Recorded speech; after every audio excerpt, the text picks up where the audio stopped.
La parole est maintenant à Monsieur Erwan Binet, rapporteur de la Commission des lois constitutionnelles, de la législation et de l'administration générale de la République. Monsieur le Président, Monsieur Meunier. Monsieur le Président, Madame la Garde des Sceaux, Madame et Monsieur les ministres, chers collègues, l'esprit et le sens du projet de loi ouvrant le mariage aux couples de personnes de même sexe est d'instaurer l'égalité entre tous les citoyens. Ce projet de loi vise à permettre aux homosexuels qui vivent en couple, à ceux qui ont des enfants, de se marier. Il s'agit de donner des droits essentiels à certains de nos compatriotes qui s'en trouvent encore aujourd'hui dépourvus. C'est une avancée sociétale, c'est un bond en avant des libertés publiques et comme à chaque fois que notre pays fait progresser l'égalité, reculer les différenciations injustifiées et les discriminations, c'est un progrès indéniable. Les familles homoparentales existent dans notre pays. Elles sont nombreuses et elles le seront encore davantage demain. Les travaux menés durant les auditions ont permis de sortir enfin du silence et de la pénombre ces familles oubliées depuis trop longtemps, ce dont nous pouvons tous nous féliciter. Ce débat a permis une avancée considérable de ce point de vue. Il a mis au jour, devant de nombreux Français qui en ignoraient même l'existence, les familles homoparentales et leurs enfants. Aux enfants nés de couples hétérosexuels divorcés, dont l'un des membres s'est révélé homosexuel, s'ajoutent les enfants adoptés par l'un des deux membres du couple et bien sûr les enfants nés par assistance médicale à la procréation, pratiquée dans un pays voisin, la Belgique, l'Espagne ou les Pays-Bas. Puisque le doute et les interrogations ont souvent été portés sur les questions de filiation dans ces familles, autant le dire tout de suite. Aucune étude ne jette de suspicions sérieuses sur les familles homoparentales. La très grande majorité d'entre elles montrent que les enfants se portent ni mieux ni moins bien que dans les familles hétérosexuelles. Le nombre de ces études devient considérable et impose un faisceau de conclusions concordantes. Les enfants issus des familles homoparentales sont des enfants comme les autres. Mais les familles homoparentales ne sont pas des familles comme les autres, car leur existence n'est pas reconnue par notre droit. Leur engagement de couple et la protection de leurs enfants sont ignorés par la République. Dans ces familles, le divorce n'existe pas et le juge ne peut départager un droit de garde, statuer sur une pension alimentaire. Dans ces familles, le décès d'un seul des deux membres du couple peut créer des orphelins. Et une déchirure vient alors se surajouter au drame. Je dois dire mon extrême admiration pour les couples et les familles que nous avons rencontrés, pour la maturité et la sérénité avec lesquelles ils envisagent leur avenir en ayant tous intégré un paramètre essentiel et très présent dans leur vie. En cas de drame, la loi ne sera pas là pour les protéger et la société les délaissera. Les stratégies les plus élaborées permettent de pallier ce vide. Il n'est pas rare dans ces familles de donner comme deuxième prénom à son enfant le patronyme du conjoint non reconnu par la loi, celui qu'on appelle le parent intentionnel. Il est courant que le parent légal alimente, au profit de son compagnon ou de sa compagne, un dossier qui accumule tout au long des années des traces du lien qui existe avec les enfants. Imaginons-nous un instant, chers collègues, à la place de ces couples. Imaginons-nous mettre soigneusement de côté telle photo pour prouver une présence, tel cadeau de fête des pères pour prouver un lien d'affection, telle facture acquittée pour démontrer un soutien alimentaire, et tout cela dans une perspective qui se rappelle à vous à chaque instant, chaque jour, celle de la séparation et de ses conséquences pour les enfants.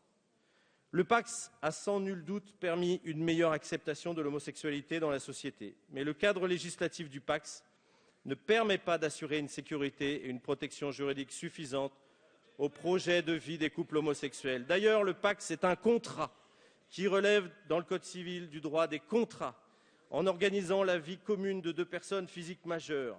Il accorde essentiellement des droits sociaux et fiscaux aux deux contractants. Les conditions et les effets du Pacs ne sont pas comparables avec ceux du mariage. Il n'a aucune vocation successorale. Il permet une attribution préférentielle du logement en cas de décès du conjoint.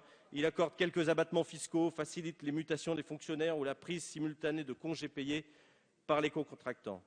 Il offre donc des droits qui répondent aux besoins de la vie quotidienne d'un couple, mais ne reconnaît pas le désir d'union de ce couple. Il ne protégera pas les enfants du couple homosexuel en cas de séparation ou de décès, car le PACS ne reconnaît pas la famille. Alors même si nous nous réjouissons tous de l'unanimité que recueille sur ces bancs aujourd'hui le PACS, sans malice, je vous assure, il est clair que la nature de ces dispositions ne permet pas d'apporter une réponse juridique à la réalité des familles homoparentales. Il nous faut apporter à ces couples et à leurs enfants, pour aujourd'hui et pour l'avenir, la stabilité et la protection à laquelle ils ont droit, comme tout le monde. Il leur faut nécessairement bénéficier de la même reconnaissance par la société. Dans notre droit, ce qui apporte à un couple et à une famille la stabilité, la protection et la reconnaissance sociale, ce n'est pas un contrat, c'est une union, c'est une institution, et cela s'appelle le mariage. Le projet de loi ouvrant le mariage aux couples de personnes de même sexe ouvre cette belle institution aux personnes qui en étaient exclues jusqu'à présent. Il donne tous les droits à des couples qui sont encore stigmatisés et considérablement restreints dans leur liberté. Il apporte enfin une vraie solution à la précarité et à l'insécurité juridique subie par des dizaines de milliers d'enfants élevés par 2 hommes ou par 2 femmes. Ce projet de loi n'a pas pour but de créer un statut particulier aux couples homosexuels. Il les intègre dans le Code civil.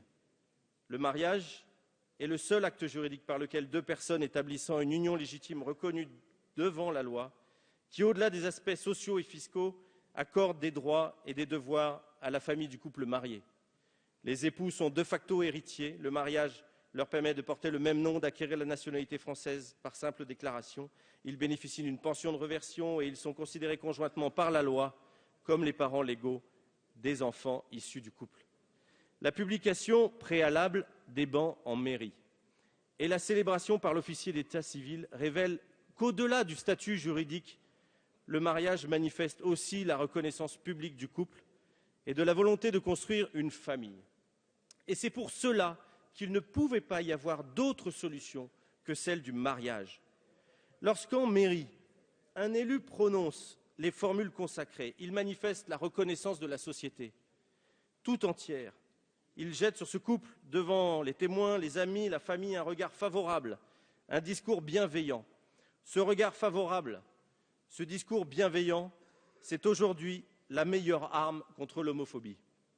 Ouvrir l'institution du mariage aux couples de même sexe, c'est dire aux jeunes adolescents qui se révèlent homosexuels, tu peux vivre ta vie.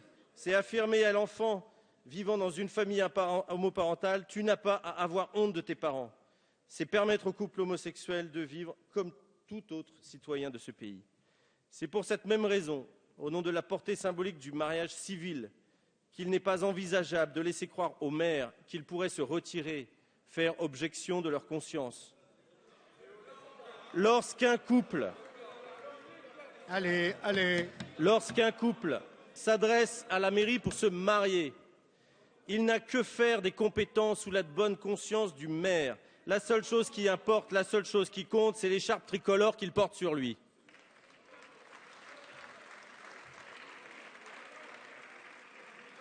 En 2013, la République n'accepte plus l'exclusion des familles homoparentales et c'est heureux.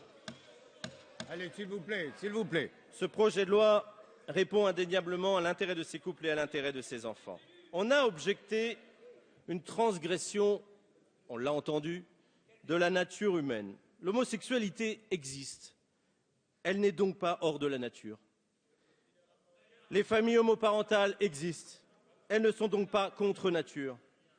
De surcroît, les compétences et l'instinct paternel ou maternel sont naturels chez toute personne désireuse de devenir parent, indépendamment de son orientation sexuelle.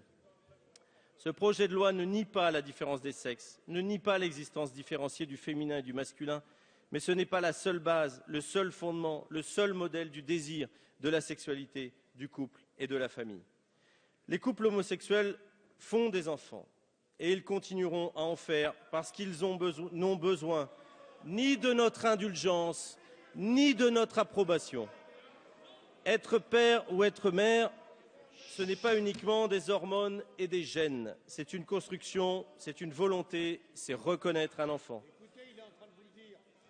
Dans notre code civil, les règles relatives à la filiation sont avant tout des constructions sociales. Elles peuvent évoluer, elles ne sont pas le décalque de la procréation. Un grand pas a ainsi été franchi en plusieurs étapes successives pour supprimer la différenciation qui a longtemps présidé le destin des enfants, celui d'être né enfant légitime dans le mariage et né enfant naturel hors du mariage. La discrimination entre l'un et l'autre était devenue si insupportable que la République l'a fait disparaître. Le geste était d'autant plus fort qu'il renonçait à pénaliser les enfants pour les actes jugés négativement par la société de leurs parents. Serions-nous revenus si loin en arrière pour entendre aujourd'hui certains refuser des droits aux enfants vivant au sein de ces familles homoparentales en raison de l'orientation sexuelle de leurs parents? En affirmant une place égalitaire à la filiation juridique, affective et sociale, le Code civil a conduit à élaborer un autre modèle de parenté où la filiation homosexuelle devient alors, aujourd'hui, possible. La France ne peut pas tolérer sur son sol des enfants non protégés du fait de l'orientation sexuelle de leurs parents. Il n'est pas concevable d'accepter, à travers le Pacs, la vie de couple, l'amour entre les personnes de même sexe, constater qu'elles font des enfants et refuser l'accès de l'institution qui rassemble le tout, le mariage. Nous avons mené de très nombreuses heures d'audition qui nous ont apporté un solide éclairage grâce au large faisceau de connaissances, d'expertise et de compétences. Plus de 120 personnes sont venues présenter leur expérience ou leur vécu devant les députés. Nous nous sommes également rendus, plusieurs d'entre nous, à Bruxelles pour partager l'expérience d'un pays qui a ouvert depuis de très nombreuses années le mariage aux couples homosexuels et la procréation médicalement assistée. Je tiens à remercier le président de la Commission des lois et le président de l'Assemblée nationale pour avoir accepté des conditions d'organisation et de publicité exceptionnelles qui ont présidé à la tenue de ces auditions. Je tiens à remercier aussi le gouvernement pour l'écoute et la bienveillance que vous avez réservée, Madame la garde des Sceaux, Madame la ministre, aux initiatives parlementaires. Enfin, je tiens aussi à saluer le travail de la rapporteure pour avis de la Commission des affaires sociales. Le débat dans la société a foisonné depuis plusieurs mois. Il révèle bien la place fondamentale que prend la famille dans notre société et c'est tout naturellement que le législateur répond aujourd'hui, et non sans retard, à ces évolutions. Les débats qui vont suivre seront sans nul doute historiques. Il est d'autant plus important de les aborder avec la plus grande humilité. Avoir l'humilité de ne pas se mettre dans la posture de celui qui pourrait décider quels individus peuvent construire une famille, élever des enfants, ou pire, de décider quels enfants doivent naître et quels enfants ne doivent pas naître en fonction de qui sont ses parents. Je déplore le refus de certains de voir la société comme elle est, d'accepter nos concitoyens comme ils sont, de vouloir imposer à tous et pour toujours un modèle, leur modèle. Soyons humbles face aux Français, mais soyons conscients des regards portés aujourd'hui sur la France, parce que le monde entier reconnaît notre pays comme celui ayant construit les fondements de valeurs universelles et des droits de l'homme. L'ouverture du mariage pour les couples de même sexe, en France, et parce que c'est la France, bénéficiera d'une formidable portée symbolique. Nos paroles, nos raisonnements, nos votes seront observés et regardés. En Europe, parce que nous sommes parmi les leaders européens. Dans le monde, parce que la francophonie permet à des millions de personnes de voir et d'écouter la France. Ouvrir le mariage aux couples de même sexe en France est un signal d'espoir et de confiance pour ceux qui croupissent en prison pour des faits d'homosexualité, pour ceux qui se cachent, pour ceux sur lesquels on fait peser le poids de la honte et du déshonneur. Ouvrir le mariage aux couples de même sexe ici, c'est donner tort aux députés russes qui ont adopté vendredi dernier en première lecture à la Douma une proposition de loi punissant tout acte public constituant une propagande de l'homosexualité auprès des mineurs. C'est condamner la lapidation sur place par la foule du marché de Maroua au Cameroun le 6 janvier dernier de 2 hommes homosexuels surpris ensemble. Il est impensable. Il est impensable. On se calme et on laisse le rapporteur continuer. Vous aurez l'occasion de répondre. Écoutez les arguments, on est là pour quelques jours ensemble, vous aurez le temps largement de répondre. Allez. Il est impensable que la République de la liberté, et donc de la liberté d'assumer son orientation sexuelle, de l'égalité et donc des mêmes droits pour tous, et de la fraternité, et donc de l'interdiction de toute discrimination. Il est impensable que cette République ignore, méprise ses enfants homosexuels, leurs couples et leurs familles. Ces familles homosexuelles sont dans leur village, aujourd'hui dans notre pays et dans leur quartier, banalement reconnues et insérées dans la vie quotidienne. Les professeurs, la boulangère, les élus et les parents d'élèves connaissent la situation. Certains sont baptisés en connaissance de cause, nous l'avons entendu lors des auditions. Aujourd'hui, il n'y a plus que la loi qui nie leur existence, qui nie l'évidence. Permettez-moi de faire un vœu. Dans bon nombre de pays ayant ouvert le mariage et la filiation pour les couples de personnes de même sexe, il y a eu convergence entre la droite et la gauche. Au Danemark, tous les partis ont soutenu le projet de loi, excepté l'extrême droite. En Suède, la majorité au vote était constituée des partis libéraux, de centre droit et de toute l'opposition de gauche. Au Québec, le texte a été adopté à l'unanimité des membres de la commission parlementaire et des membres de l'Assemblée nationale. Dans d'autres pays, la loi n'a pas été victime des alternances politiques. En Espagne, après des débats très véhéments en 2005, le Premier ministre issu du Parti populaire, Mariano Rajoy, n'envisage pas une minute d'abroger la loi, affirmant, après la décision de la Cour constitutionnelle, que son parti, je cite, était surtout gêné par le mot mariage et qu'il avait toujours été favorable à la totalité des droits pour tous. David Cameron lui-même n'a pas hésité à déclarer que les conservateurs croient aux liens qui nous soudent, que la société est plus forte quand nous nous unissons et que nous nous entraidons. Je soutiens le mariage gay, a-t-il ajouté, parce que je suis conservateur. N'en doutez pas, dans quelques années, tout au plus, après l'adoption de ce texte, nous nous rallierons tous au mariage pour les couples de même sexe. Et dans les mois qui suivront l'adoption de ce texte, par notre Assemblée, pas une commune en France ne refusera de marier 2 hommes ou 2 femmes. C'est ainsi que cela s'est déroulé dans tous les pays du monde qui ont ouvert le mariage aux couples de personnes de même sexe. Et il en ira de même en France. Il y eut un temps où l'on brûlait les homosexuels en place de grève.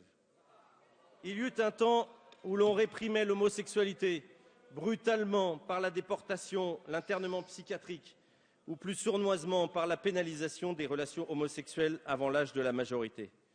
Il y eut le temps où notre Assemblée classa l'homosexualité dans la catégorie des fléaux sociaux au même titre que le proxénétisme, l'alcoolisme, la tuberculose, la prostitution. C'était en 1960. Où elle refusa de dépénaliser l'homosexualité pour les mineurs de 18 ans. C'était en 1980. Il y eut un temps, jusqu'en 1981, où notre République entretenait, au sein du ministère de l'Intérieur, un groupe de contrôle des homosexuels et alimentait des fichiers les concernant. Il y eut à l'époque où l'homosexualité était inscrite par l'Organisation mondiale de la santé sur la liste des maladies mentales. C'était encore vrai jusqu'en 1990. Il y eut un temps où l'homosexualité n'était plus pénalisée, mais où les mots ont remplacé la violence des actes. Ce fut le cas lors des débats précédents, l'adoption du Pacs il y a 15 ans. Et alors que l'homosexualité est punie par la mort dans 6 pays, pénalisée dans 88 autres, où la stigmatisation règne encore dans la plupart, souvent entretenue par les pouvoirs religieux. Il est venu aujourd'hui le temps, enfin, en France, de la reconnaissance à part entière par la République des homosexuels, de leur vie de couple et de leur famille. Cet aboutissement, nous le devons à toutes celles et tous ceux qui se sont mobilisés depuis tant d'années dans ce beau combat pour l'égalité. Cet aboutissement, nous le devons surtout au peuple français qui a porté à sa tête un président de la République qui lui avait proposé, sans détour et dans la plus grande clarté, le mariage pour les couples de personnes de même sexe dans son programme. C'est cette volonté que nous avons l'honneur de porter aujourd'hui. Il y eut le temps du châtiment, il y eut le temps de la tolérance, il est venu enfin le temps de l'égalité. Merci, monsieur le rapporteur.